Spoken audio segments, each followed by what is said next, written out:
Abahinzi abantu bahinzira mu itaka rya government area Chenza mu district ya Rubirizi umukuca mukwabo baragaine okureka kwinga pamba abo kuberebeyin ko kwitsorozana ngo batanditse kwinga umwani ogwina kasente akahurire kahinga pamba na jitamu investment ya miliyoni 2 n'emitwari 10 na sharura mu miliyoni 3 n'emitwaro 20 mu myezi mukaga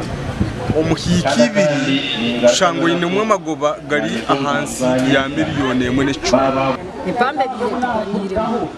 kurga chenda na kumwe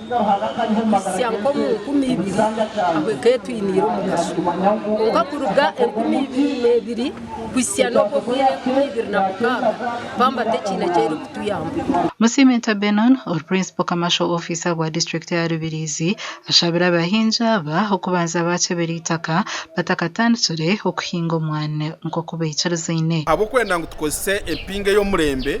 nitubasanga ngo banze bacebera itaka bamanye cyukuburo mu itaka ecyo bakubasha kongeramo kurigera kabahinjisa okubara abagambire na no kufollowinga ebyina byo mwani oburingwa bwabyo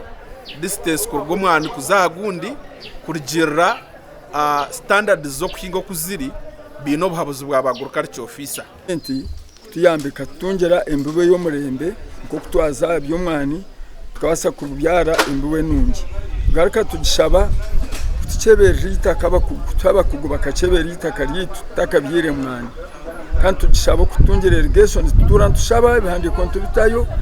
onkato bakatugaruka mugende bashara mu kugira ngo ehika yona tugiteke mu mwanya batwikirize teke muke mitumba gutaka binjire mu bintu bindi tuhinge muke byo kurya